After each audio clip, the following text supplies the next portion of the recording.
my peoples. So I hope the last video gave a little clarity on what exactly you should be using your Instagram for. And don't forget to always turn your Instagram to a business profile and do not keep it as a personal profile, because then you won't be able to utilize all that it has to offer, right? So now we're gonna jump in some analytics. I know analytics may not be to everyone's liking, but we have to read it, understand it, and know what it's about for us to utilize it properly. Not because you post something and it gained 100 likes means it's working well or it's performing well. If you have over 1,000 followers, you should have at least 50% of that engagement. Always look into that. So I'm gonna give you the rundown of what these things mean. So impressions is the number of times your post has been seen, right? Then reach, don't get them mixed up. So reach is the number of unique accounts that have seen your posts. Two completely different things.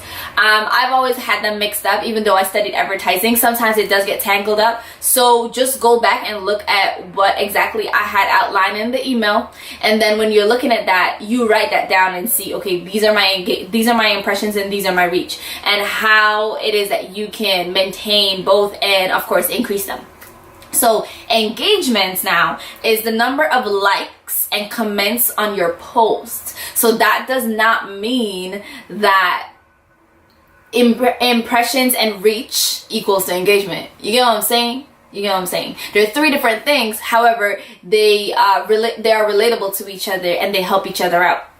So then saves, of course, when you hit that little save thing right below on the right hand side, is the number of unique accounts that saved your post. And for some of my stuff, especially my model photos, I have a lot of saved on it. However, some of my work, which is what I actually want people to save, they have saves, but it's more so for the people who I designed them for, right? So if you're a chef, you want to have a lot of saves because you want people to keep coming back to that specific post. And then for activity, in the activity segment on Instagram, I'm just gonna grab my phone here.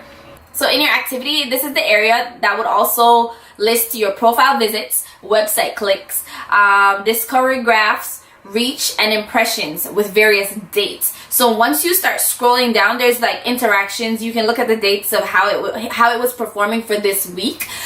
The discovery is really relatable to the reach. As you can see, it's the same number, and of course it will show you only the past 7 days, and you won't see this if you're not a business account. So get on that, girl. Your impressions will always be higher than your reach. Then when you go over to your audience, it gives an overview of the age range, gender, location, and follower activity by date and time of your highest and lowest interactions. So when you look at your followers, right, it's gonna be at the top and it's gonna say whatever amount of followers at 1.8, and then you're gonna have locations.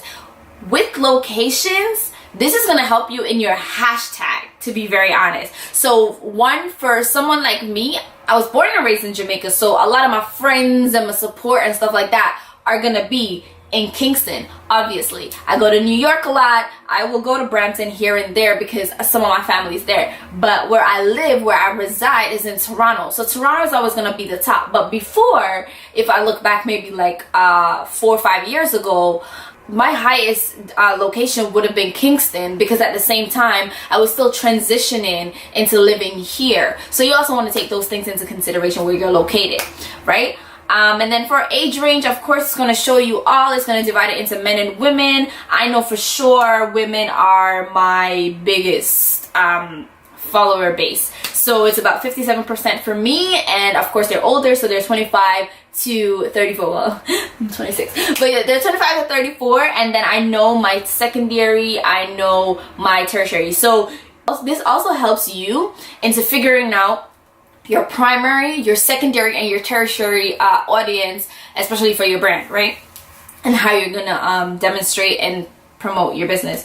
So then of course the gender, so you know how to relate to them, and then your followers. So when you go down to the bottom and you have the followers, it have hours and it has days. I look at this when I'm doing my scheduling, and I'm going to talk about that later, but I look at this when I'm doing my scheduling. I look at the amount of followers that interacts with me at certain times of the day. So I only post around 9 a.m., 12 midday, 3 p.m., 6 p.m., and 9 p.m. I only post around those times. I don't post around any other times unless I just feel like I just want to do it off the whim. So these are things that you need to take into consideration. Now, my best days are Saturday, Tuesday, Wednesday, and Thursday. Friday and Sunday and Monday, nah.